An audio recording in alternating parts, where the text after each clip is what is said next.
प्रायेषु भद्रेषु नित्यं भागवत सेवया नित्यं भागवत सेवया भगवती उत्तम श्लोके भगवती उत्तम श्लोके भक्तिर्भवति नैष्ठिकी भक्तिर्भवति नैष्ठिकी ओम ज्ञानतिमिरान्धस्य ज्ञानाञ्जनशलाकया चक्षुरुन्मिलितं येन तस्मै श्रीगुरुवे नमः। नमः ओं विष्णुपादाय कृष्णपृष्ठाय भूतले श्रीमते राधा गोविंद गोस्वामी इति नामिने। नमस्ते प्रभुपाददेवे गौरवाणी प्रचारिणे निर्विशेषशून्यवादी ग्रामजन्मनिष्ठारिणे। नमः ओं विष्णुपादाय कृष्णपृष्ठाय भूतले श्रीमते भक्तिवेदांत स्वामीति नामिने। नमस्ते सरस्वती देवे गौरवाणी प्रचारिणे निर्विशेषशून्यवादी पाश्चात्यदेशकारिणे। जय श्री कृष्ण चैतन्य प्रभु नित्यानंद श्री अद्वैत गदाधर श्रीवासादि गौर भक्तवृंद। दोनों हाथ ऊपर कर लीजिए। हरे कृष्णा कृष्णा कृष्णा हरे हरे हरे राम राम राम हरे हरे। आराधयो भगवान् ब्रजेश तनये तद्धामं वृन्दावनं रम्या काचित् उपासना ब्रजवधू वर्गेण या कल्पिता। श्रीमद्भागवतं प्रमाणयमलं प्रेमापुमर्थे महान् श्रीचैतन्यमहाप्रभुमदमिदं तत्रोदरनापर। वंशी विभूषितकरा नवनीरदाभा पीताम्बरदरुणबिम्बफलधरुष्ठा पूर्णेन्द्रसुन्दरमुखा अरविन्दनेत्र कृष्णा परम किमपि तत्त्वयहं न जानामि। कृष्णाय वासुदेवाय देवकी नंदनाय च नंदगोपकुमाराय गोविंदाय नमो नमः। जय जय जय श्री राधारमण जय जय नवल किशोर जय गोपी चित चोर प्रभु जय जय माखन चोर। बोलिए माखन चोर भगवान की। 23 कृष्ण जन्म के अवसर पर उपस्थित आप सभी भक्तों का हम हार्दिक स्वागत करते हैं। अनेक जन्म के जब हमारे पुण्य जमा होते हैं तब जा कर के ऐसे भक्तों के बीच में हमें भागवत कथा सुनने का अवसर प्राप्त होता है। सूत जी कहते हैं जन्मांतरे भवेत पुण्य श्रीमद्भागवतम लभे। हमारे अनेक जन्मों के पुण्य जमा होते हैं तब जा कर के ये कृष्ण कथा सुनने का अवसर प्राप्त होता है। तो आप सब बड़े पुण्यात्मा हैं जो इस तरह की कथा में आकर के बैठे हैं। यह श्रीमद् भागवत कथा सुखदेव गोस्वामी ने महाराज परीक्षित को सुनाया। नैमिषारण्य में 88,000 ऋषि मुनियों को श्री सूत जी ने यह कथा सुनाया। सनकादिकों ने हरिद्वार में श्री नारद जी को यह कथा सुनाया। यह परंपरा से हम लोगों को यह भागवत श्रवण करने को प्राप्त हो रहा है। जब महाराज परीक्षित 7 दिन भागवत सुन करके और वैकुंठ जा रहे थे विमान पर चढ़ करके, तो सत्यलोक होकर के ब्रह्मलोक होकर के जा रहे थे, तो ब्रह्मा जी को विस्मय हो गया। उनको कि ऐसा हो नहीं सकता है कि 7 दिन भागवत सुने और भगवान के धाम को प्राप्त कर लें। उन्होंने सोचा कि लोग हजारों साल यज्ञ करते हैं, मुनि लोग मनन करते हैं, बड़े बड़े तपस्वी लोग हजारों साल तपस्या करते हैं, तो भी भगवान का धाम नहीं प्राप्त हो पाता, बड़ी दुर्लभ है। और ये महाराज परीक्षित 7 दिन ही मात्र श्रवण करके वैकुंठ जा रहे हैं। विस्मय हो गया। ब्रह्मा जी ने सोचा कि चलो हम तौलेंगे। श्रीमद् भागवत बड़ा है कि अन्य साधन बड़े हैं। एक तराजू लाए, एक पलड़े पे यज्ञ का फल रखे और दूसरे पलड़े पे श्रीमद् भागवत श्रवण का फल रखे। श्रवण का फल भारी हो गया, लेकिन यज्ञ का फल हल्का पड़ गया भक्तों।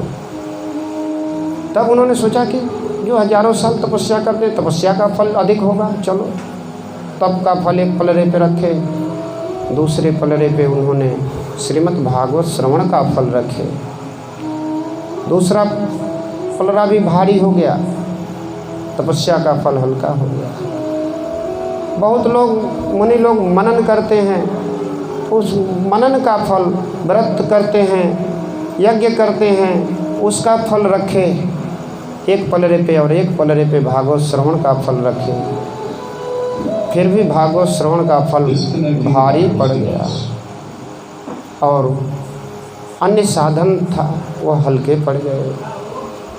तब ब्रह्मा जी ने सोचा कि चलो अब सारे साधनों का फल एक पलड़े पे रखते हैं और श्रीमद् भागवत श्रवण का फल एक पलड़े पे रखते हैं। भक्तों, सारे साधन के फल हल्के पड़ गए और श्रीमद् भागवत का फल भारी पड़ गया। ब्रह्मा जी को यह साक्षात प्रमाण मिल गया कि वास्तव में कलयुग के जीवों को सुखी बनाने के लिए, कलयुग के जीवों को इस संसार से उद्धार करने के लिए श्रीमद् भागवत ही समर्थ है, अन्य साधन समर्थ नहीं है। और ब्रह्मा जी महाराज परीक्षित को स्वागत किए, आरती उतारे और महाराज परीक्षित वैकुंठ को प्राप्त कर लिए। भक्तों, ऐसा श्रीमद् भागवत हम सबको यहाँ पर जन्म उत्सव में हमें प्राप्त हो रहा है। भगवान क्यों आते हैं? आप लोग जन्म उत्सव क्यों मनाते हैं?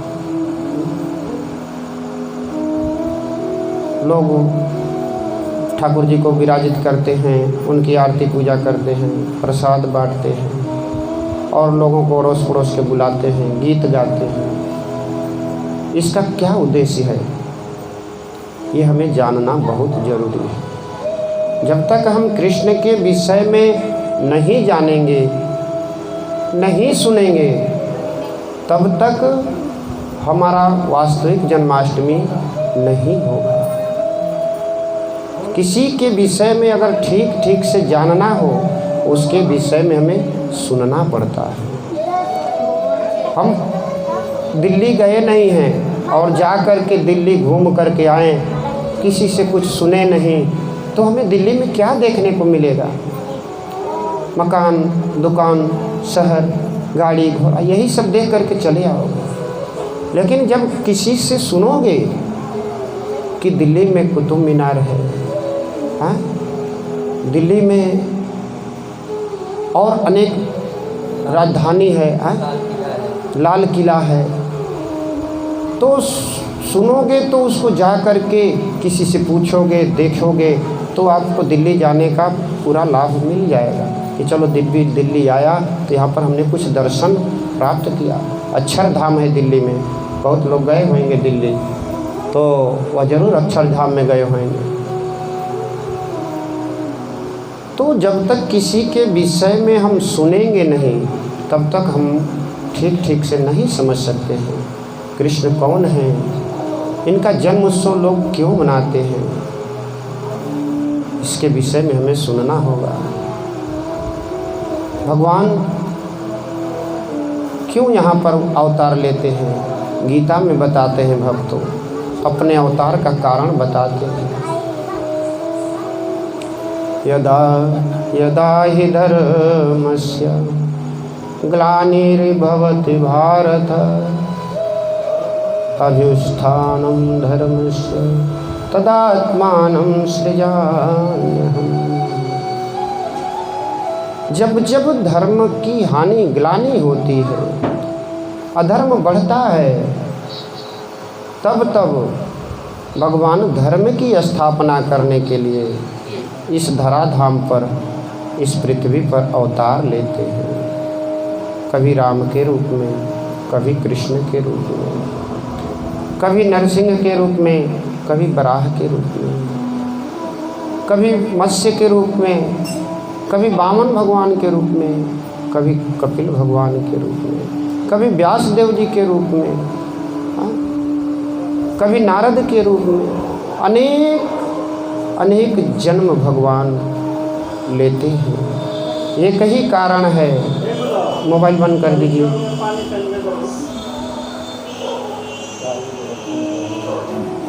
हरे कृष्णा कृष्णा कृष्णा हरे हरे, हरे राम राम राम हरे हरे। अनेक प्रकार के अवतार जो हैं इस धराधाम पर भगवान लेते हैं। एक ही उद्देश्य है, अधर्म बढ़ता है, उस अधर्म को दूर करने के लिए, धर्म की स्थापना करने के लिए भगवान यहाँ पर उतरते हैं। और उनका उद्देश्य क्या है? कहते हैं पवित्राणाय साधूनां विनाशाय च दुष्कृतां धर्म संस्थापनार्थाय संभवामि युगे युगे। वहाँ पर हमारे भक्त जो हैं भजन कीर्तन करते हैं, उन भक्तों की रक्षा करने के लिए आते हैं भगवान। और जो आसुरी राजा हैं, अधर्मी हो गए हैं, ऐसे राजाओं को भगवान मारते हैं, उन्हें इस संसार से मार करके और फिर से धर्म की स्थापना करते हैं। भक्तों, भगवान का जन्म साधारण जन्म नहीं है। हमारे जैसे भगवान नहीं जन्म लेते हैं। हम अपने कर्मों के द्वारा हमारा जन्म होता है। किसी माता के गर्भ में जाते हैं, फिर वहाँ जन्म लेते हैं। जैसा कर्म करते हैं उस तरह का हमें किसी परिवार में जन्म लेना पड़ता है। लेकिन भगवान अपनी इच्छा से, निज इच्छा निर्मित तनु लीन मनुष्य अवतार, अपनी इच्छा से भगवान प्रकट होते हैं। भक्तों, कर्म के अधीन भगवान नहीं है। हम सब जीव कर्म के अधीन हैं। कर्म के बाद हमारा जैसा कर्म रहता है, शरीर छूटता है, फिर दूसरा शरीर मिलता है, तीसरा मिलता है शरीर। उस माता पिता छूटते हैं, चौथे माता पिता बनाते हैं हम। चौथे माता पिता छूटते हैं, पांचवें माता पिता बनाते हैं। अनेक शरीर छोड़ते हैं, माता पिता के गर्भ में जाते हैं। इस तरह 84 लाख योनियों में हमारा भ्रमण होता है। लेकिन भगवान भगवान का प्राकट्य होता है, अपनी इच्छा से भगवान प्रकट होते हैं। बताएंगे कथा में आगे, आप लोग सुनेंगे कि किस तरह से भगवान यहाँ पर आए। तो आने का उनका उद्देश्य क्या है? धर्म की स्थापना करना, भक्तों की रक्षा करना। तो कर्म बंधन के अनुसार भगवान का जन्म नहीं होता है। और भगवान का जन्म कर्म, भगवान गीता में कहते हैं कि मेरा जन्म कर्म दिव्य है। क्या दिव्यता है भाई? हमारे घर पे भी पुत्र होते हैं, पुत्री होती है, वह दिव्य नहीं है। भगवान में क्या दिव्यता आ गई? जन्म कर्म चमे दिव्यम योऽयं यो वेति तत्त्वतः त्यक्त्वा देहं पुनर्जन्म नैति मामेति सोऽर्जुन। गीता में भगवान अपने जन्म के विषय में बताते हैं कि हे अर्जुन, मेरा जन्म और कर्म दोनों दिव्य है। भगवान जब अवतार लेते हैं, अवतार लेकर के बालक बनते हैं और उस बाल रूप में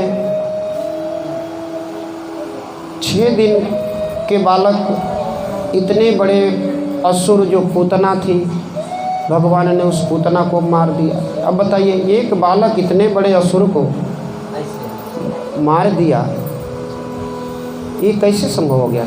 क्योंकि भगवान साधारण बालक नहीं थे, ये दिव्य बालक थे। इसीलिए भगवान गीता में कहते हैं कि मेरा जन्म और कर्म दिव्य है। यही कारण है। इतनी बड़ी राक्षसी जो 18 किलोमीटर लंबी थी, उसके शरीर को कुल्हाड़ी से काटा गया और उसको जलाया गया। और जब वह पूतना जली तो साधारण लोग जलते हैं तो बदबू आती है, अच्छा सुगंध नहीं आता, लेकिन पूतना जब जलाई गई तो जैसे अगरबत्ती जलाते हैं खुशबू आता है, ऐसे उसके धुएं से खुशबू का सुगंध आ रहा था महाराज। अब बताओ, राक्षसी मारने के लिए आई, लेकिन उसमें से भी जलाई गई तो सुगंध आ रहा था। क्यों? कि जिसको भगवान श्री कृष्ण का स्पर्श कर देते हैं वह भी दिव्य बन जाता है। भगवान श्री कृष्ण जहाँ पर प्रकट होते हैं वह स्थान दिव्य बन जाता है। भगवान जहाँ पर लीला करते हैं वह स्थान लीलामय बन जाता है, तीर्थ बन जाता है। भक्तों, आज तीर्थों में क्यों जाते हैं? वही भूमि है हमारे गांव में भी, वही जल हमारे गांव में भी है, लेकिन क्या कारण है कि वह भूमि की इतनी महिमा बढ़ गई? प्रभु जी, एक ही कारण है कि वह स्थान पर भगवान ने अवतार लिया, भगवान प्रकट हुए हैं। और भगवान क्या है? क्या है प्रभु जी? दिव्य है।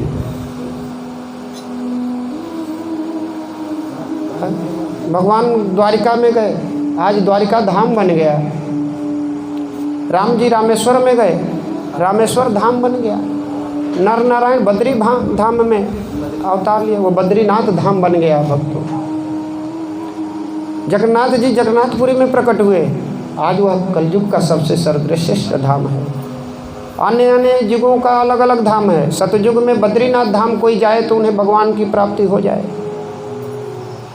द्वापर त्रेता युग में कोई रामेश्वर का दर्शन कर ले जा करके तो उसे इस संसार से मुक्ति मिल जाए। द्वापर युग में कोई द्वारिकापुरी जा करके भगवान श्री कृष्ण का दर्शन करे, उसे भगवान श्री कृष्ण का धाम प्राप्त हो जाए। लेकिन कलयुग में केवल आप जगन्नाथपुरी जाओ, जगन्नाथ जी का भात खाओ और आप संसार के जन्म मरण के चक्कर से मुक्त हो जाओ।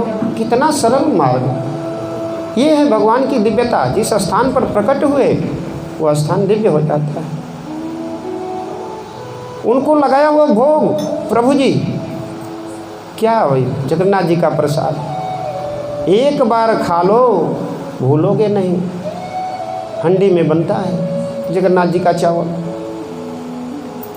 9 हंडी लगता है, एक के ऊपर एक, एक के ऊपर एक, एक के ऊपर एक, सबसे छोटी अंत में छोटी हंडी ऊपर, 9 सबसे पहले नीचे से आग लगता है, पकता है ऊपर वाला, उसके बाद दूसरा नंबर, तीसरा नंबर, अंत में नीचे वाला पकता है। और दाल बिना नमक का, और वह दाल और भात खा लो, भूलोगे नहीं। जो भक्त गए हैं जगन्नाथपुरी उनको मालूम होएगा। जगन्नाथ जी का भात जगत पसारे हाथ। सब लोग चाहते हैं कि हमें जगन्नाथ जी का प्रसाद मिले, और प्रसाद ही भगवान की कृपा है। तो जगन्नाथपुरी दिव्य है, तो भगवान से कुछ भी संबंध जुट जाता है वह दिव्य हो जाता है। अगर कोई व्यक्ति भगवान का नाम लेना शुरू कर देता है, भजन करने लगता है, तो वह भी साधारण नहीं है, वह भी दिव्य हो जाता है, क्योंकि वह कृष्ण का भजन कर रहा है भक्तों, इसलिए वह दिव्य बन जाता है। क्योंकि उनका नाम साधारण नाम नहीं है, यह नाम संसार का नाम नहीं है।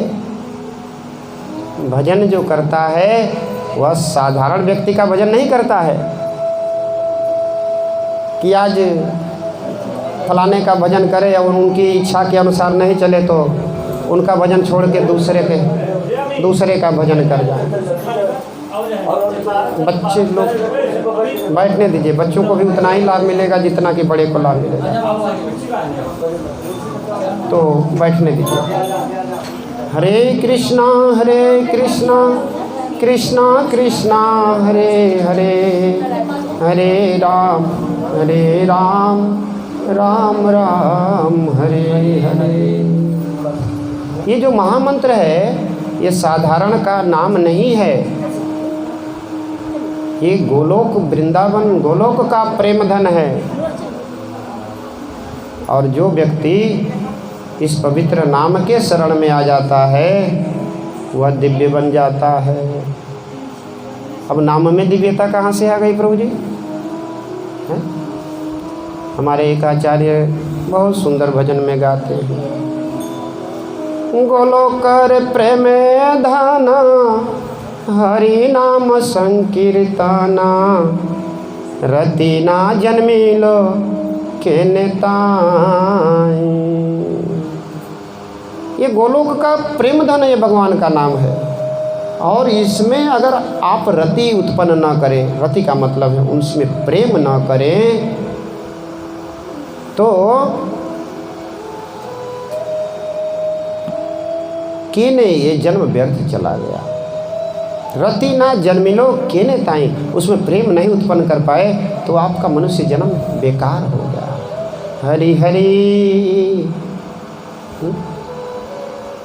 हरि हरि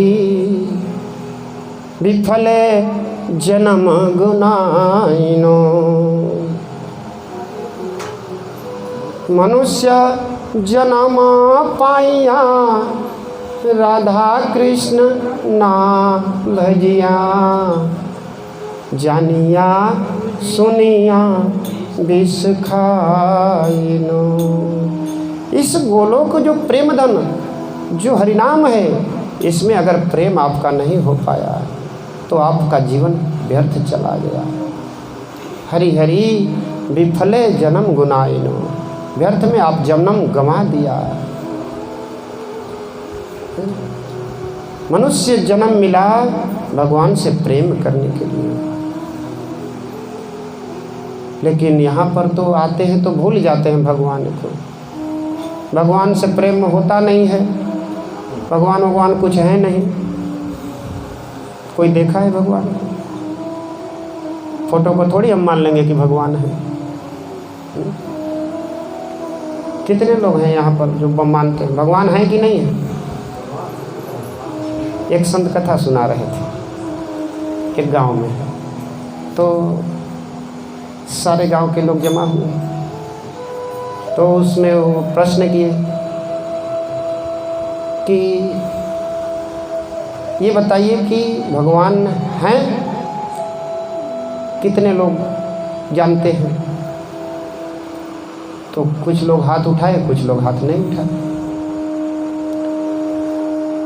तब फिर पूछे भगवान नहीं है, कितने लोग हाथ उठाइए। तो आधे लोग हाथ उठाए, आधे लोग हाथ नहीं उठाए। तब वह महात्मा जी बोले कि जो जानते हैं भगवान हैं वो उनको बता देंगे, हमको बोलने की क्या ज़रूरत है। जिसको मालूम है कि भगवान है वो उनको बता देंगे, हमको यहाँ 1.5 घंटा समय बिगाड़ने की क्या ज़रूरत है प्रभु जी। तब तो गांव वाले चक्कर में फंस गए कि इतने दिनों के बाद पंडित जी आए कथा सुनाने के लिए, और हम ऐसा प्रश्न किए, हम लोग उनसे कथा सुन ही नहीं पाएंगे। वह व्यासपीठ पर से उतर करके और चले गए जहाँ ठहरे थे वहाँ पर। गांव वाले सब मीटिंग किए। क्या मीटिंग की? बोले कि इस बार हम लोग बोलेंगे कि भगवान नहीं। तब जा कर के पंडित जी शायद कथा सुना देंगे। सब लोग गए, 2 जन, पंडित जी चलिए आज कथा सुना दीजिए। पंडित जी आए, बैठ गए व्यास आसन। पूछे कितने लोग भगवान, कौन बताएगा कितने लोग भगवान कहते हैं कि नहीं है? सब लोग चुप हो गए, बोले भगवान है ही नहीं है। तब पंडित जी बोले कि जब भगवान ही नहीं है तो फिर किसके लिए सुनना है? जब भगवान ही नहीं है तो फिर उनकी कथा हम क्यों सुनाएं? उठ करके चले गए। अब तो गांव वाले परेशान हैं कि भगवान अब किस तरह से पंडित जी को समझाएं। भक्तों, सब गांव वाले मीटिंग किए कि इस बार चुप ही रहना है, कुछ बोलना ही नहीं। तीसरे दिन गए, बुला करके पंडित जी को लाए। बोले भगवान हैं कि नहीं है? सब कुछ बोले नहीं। बोले जब कुछ बोलोगे नहीं तो सुनोगे कहाँ से? तो हमें कुछ जिज्ञासा करना चाहिए सुनने के लिए, कुछ प्रश्न उत्तर होता है। ये भागवत प्रश्न और उत्तर है। शौनक जी प्रश्न पूछ रहे हैं और सूत जी उत्तर दे रहे हैं। महाराज परीक्षित प्रश्न कर रहे हैं और सुखदेव गोस्वामी इसका उत्तर दे रहे हैं। नारद जी प्रश्न कर रहे हैं, सनकादिक ऋषि उत्तर दे रहे हैं। ये प्रश्न और उत्तर है, तो हमें जिज्ञासा करना चाहिए। बहुत लोग हैं निराकारवादी जो भगवान को मानते ही नहीं, कहते हैं ऑटोमेटिक सब प्रकृति कार्य कर रहा है, ऑटोमेटिक सूर्य उग रहा है। अब बताइए, ऑटोमेटिक मैं कहूँ कि ये मकान बन गया, कोई कहेगा, मानेगा इस बात को? ऑटोमेटिक ये शहर प्रकट हो गया, मानेगा कोई? कुछ भी ऑटोमेटिक प्रकट नहीं होता है। एक पेड़ ऑटोमेटिक उग गया, ऐसा हो सकता है? नहीं, लगाना पड़ता है। और जो लगाता है वो अपने आप को मालिक भी घोषित करता है। घर किसका है? मैंने बनवाया है। क्या बात है, रुआबगिरी, मैंने बनवाया है। कितने दिन के लिए घर में रहना है कुछ ठिकाना नहीं है, पता ठिकाना नहीं है। बहुत सुंदर किचन बनता है, बाथरूम बनता है, दरवाजे बनते हैं, खिड़की बनते हैं। जिस किचन का खाना खाते हैं उसी किचन का खाना खा खा करके एक दिन ये बूढ़ा बना करके मार देता है व्यक्ति को। किचन वैसे का वैसे पड़ा रहता है, व्यक्ति नहीं रहते। तो हम घर बनाते हैं तो घर मेरा है, हमारा ज़मीन मेरा है, हमारा देश मेरा है। ये मेरा मेरा कहने वाले लोग कैसे समझेंगे? समझने के लिए इससे ऊपर उठना पड़ेगा भक्तों, क्योंकि बिना कोई आयोजन का कुछ भी तैयार नहीं होता है। ये भगवान कहते हैं गीता में कि ये प्रकृति मैंने बनाया है, 3 गुणों वाली, दैवीम दोषाम गुणमयी मम माया दुरत्या। ये 3 गुणों वाली मया अध्यक्षेण प्रकृति सूयते सचराचरम, ये प्रकृति मेरी अध्यक्षता में कार्य कर रही है। इस प्रकृति का कोई मालिक है? कृष्ण कहते हैं मेरी अध्यक्षता में, मया मेरी अध्यक्षता में, और कोई नहीं।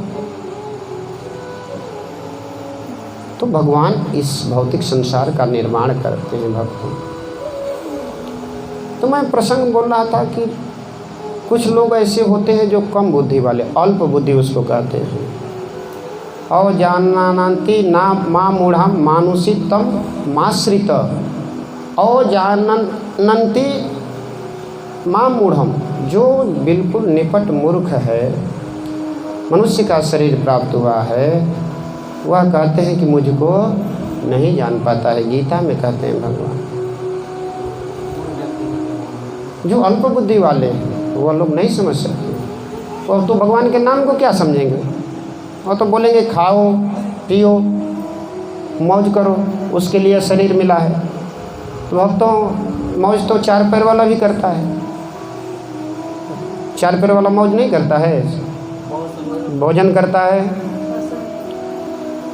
आहार निद्रा भय मैथुनम च सामान्य तत् पशुभिः निर्णानाम्, धर्मो हि एको अधिको विशेषो धर्मेण विहीना पशुभिः समाना। 4 कार्य पशु करता है, 4 कार्य मनुष्य ही करे। तो मनुष्य में और पशु में अंतर ही क्या है? पशु भी भोजन करता है, पशु भी सोता है, पशु भी भयभीत होता है, और पशु भी मैथुन करता है, संतान उत्पन्न करता है। और वही कार्य हम भी कर रहे हैं। हम भी भोजन करते हैं, सोते हैं, डरते हैं, और मैथुन करते हैं, पुत्र आदि उत्पन्न करते हैं। तो हम में और पशु में अंतर क्या है? आज तो पूरी दुनिया भयभीत हो गई, ऐसी बीमारी आ गया। लेकिन यहाँ पर लोग नहीं डरते हैं, बड़े निडर है यहाँ के लोग कि सब लोग पास पास है, किसी के मुँह पे जाबी भी नहीं है। अब तो ये कोरोना जब से चला ना, तब से हमारा क्लास जो है एक दिन भी बंद नहीं हुआ। बिहार में था, वहाँ पर क्लास किया, यहाँ जब से आया हूँ तब से फुर्सत नहीं है। हमारे प्रभु और ये प्रभु जो तो 15 दिन से लगातार हम लोग कथा कर रहे हैं, घर पे नहीं रहे। अब सब लोग बोलते हैं प्रभु जी बंद करिए, लेकिन कैसे उत्सव है, किसी का आग्रह है, किसको ठुकराया जाए आग्रह? तो मनुष्य जो कार्य करता है वो पशु भी करता है। अंतर क्या है? धर्मो हि एको अधिको विशेषो धर्मे विहीना पशुभिः समाना। धर्म, मनुष्य धर्म कर सकता है, पशु धर्म नहीं कर सकता है। पशु भागवत नहीं सुन सकता है, भगवान का नाम नहीं ले सकता है, बोल नहीं सकता है, शुद्धता से रह नहीं सकता है। लेकिन मनुष्य समझदार व्यक्ति है, बुद्धिमान व्यक्ति है, वह धर्म का कार्य कर सकता है। और धर्म का कार्य करने के लिए ही ये मनुष्य शरीर मिला है। और धर्म का कार्य क्या है? भगवान की भक्ति करना और भगवान के धाम को प्राप्त कर लेना। यहाँ पर रहने के लिए नहीं जगह है, स्थान, क्योंकि भगवान जो स्थान बनाए हैं यहाँ पर, ये दुखालयम और अशाश्वत है, थोड़े समय के लिए है। भगवान गीता में कहते हैं मामुपेत्यम पुनर्जन्मम दुखालयम अशाश्वतम। ये जो संसार जो मैंने बनाया है, ये दुख का आलय है, यानी दुख का समुद्र है, और लोग इसमें सुखी होने का प्रयास कर रहे हैं। तो कैसे सुख मिलेगा? अरे किसी का थोड़े दिन के लिए दुख टल गया, दुख आया नहीं, तो समझ लेते हैं कि अब हम सुख में हैं। लेकिन थोड़े दिन दुख बंद हो गया है, आया नहीं है, दुख तो आने ही वाला है। इस संसार में सुख दुख जात कुजात, मान सम्मान, ये सब ब्रह्मा जी की सृष्टि में बनाया गया है। दिन रात, अंधेरा उजाला, सब भगवान ने बनाया। तो हम सुखी नहीं रह सकते हैं इस स्थान पर, क्योंकि यहाँ स्थान रहने के जैसा नहीं है। यह स्थान छूटेगा, फिर कहीं दूसरे जगह मलेच्छ परिवार में जन्म मिल गया तो, कहीं पशु बन गए तो, कहीं कीड़े मकोड़े बन गए तो भक्तों, ये सुंदर भगवान मौका देते हैं कि हमारे जन्म के विषय में, जो हमारा जन्म दिव्य है उनके विषय में कोई सुनेगा तो वह कहते हैं तत्व से, गहराई से भगवान श्री कृष्ण के विषय में अगर सुनेगा तो तब कहते हैं कि त्यक्त्वा देहम पुनर्जन्म, उसका फिर से दोबारा जन्म नहीं मिलेगा। तो कहाँ जाएगा? कहते हैं नैति मामेति सो अर्जुन मामेति, वह मेरे धाम को प्राप्त कर लेगा। बोलिए प्रेम से हरे कृष्णा कृष्णा कृष्णा हरे हरे, हरे राम राम राम। संसार में उतना सुख नहीं है। अब कोई 1 घंटा के लिए आ जाए यहाँ पर, बहुत सुख मिलता है, वह घर का भूल जाता है याद। इतना सुख मिलता है कि उसकी आंख बंद हो जाती है, ध्यान में चला जाता है। लेकिन भगवान के भक्त ध्यान को तोड़ देते हैं, बोलते हैं हरे कृष्णा कृष्णा कृष्णा हरे हरे, हरे राम राम राम हरे हरे। इस कलयुग ध्यान का विषय नहीं है कि आप ध्यान लगाओगे तो आप भगवान को प्राप्त करोगे। कलयुग में तो भगवान का नाम लोगे तो भगवान मुक्ति मिलेगी, भगवान का धाम प्राप्त होगा। तो मैं कह रहा था कि ये गोलोक का प्रेम धन है। अगर इसमें प्रेम उत्पन्न नहीं हो पाया तो मनुष्य जन्म पाया, राधा कृष्ण ना भजिया, तो जानिया सुनिया विष खाया। जान बुझ करके हम जहर खा रहे हैं, और जहर खाने से क्या होगा? हमारी मृत्यु होगी। और जहर नहीं भी खाए, रात दिन सुबह से शाम तक 24 घंटा व्यक्ति प्रसन्न नहीं रहता है, जलता ही रहता है। कारण क्या है?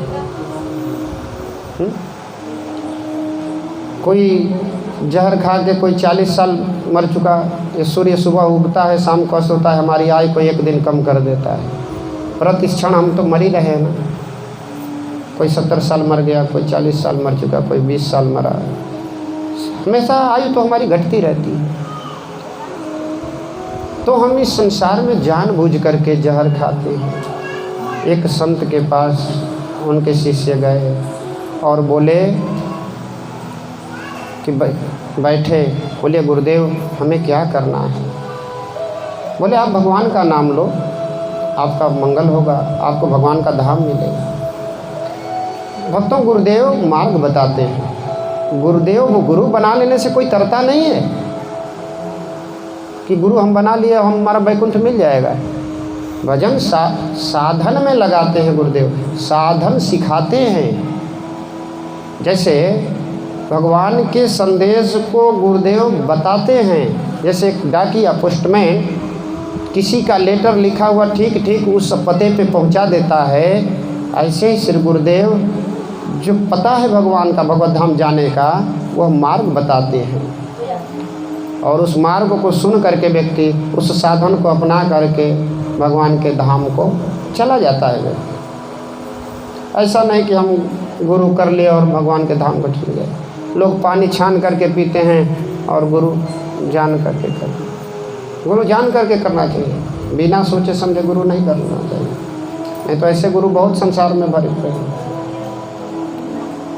जो गुरु शिष्य शोक न हरई, सो गुरु घोर नरक में परई।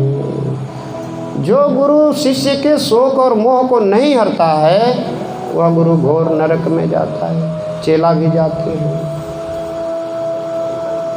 तो हमें वह गुरुदेव ने कहा कि यह लड्डू लो, खा लो, शिष्य बोला गुरुदेव मैं देखा उस जहर लड्डू में जहर मिला हुआ है, कैसे खा लूँ, मैं खाऊंगा मर जाऊंगा। गुरुदेव महाराज बोले जब ये जहर में लड्डू है और तुम नहीं खा रहे मर जाओगे, तो ये संसार भी जहरीला लड्डू के समान है। मीठा बहुत लगता है, बच्चे का सुख, स्त्री का सुख, धन का सुख, गाड़ी बंगले का सुख बहुत मीठा लगता है भक्तों, लेकिन ये हम नहीं जानते हैं कि यह जहर वाला लड्डू है। ये कब हमें मार देगा कोई जीवन का भरोसा नहीं है। इसीलिए कहते हैं कि जानिया बुझिया विष खाइया, जान बूझ करके हम जहर पी रहे हैं। तो उस जहर से निकलने के लिए जब हम कृष्ण के नाम का कीर्तन करते हैं, नाम के विषय में सुनते हैं, नाम लेते हैं जीवा से, तो हमारा पाप दूर हो जाता है और हमें भगवान के चरण कमलों में प्रेम प्राप्त होता है। एक ही टैबलेट और हमारे हजारों बीमारियों का इलाज कर देता है। सुखदेव गोस्वामी कहते हैं चलिए थोड़ा कथा में प्रवेश हो लिया जाए, नहीं तो बोले कि इधर उधर समझाते रह गए और कथा तो कुछ सुनाए नहीं। एक बार प्रेम से दोनों हाथ ऊपर करके बोलिए हरे कृष्णा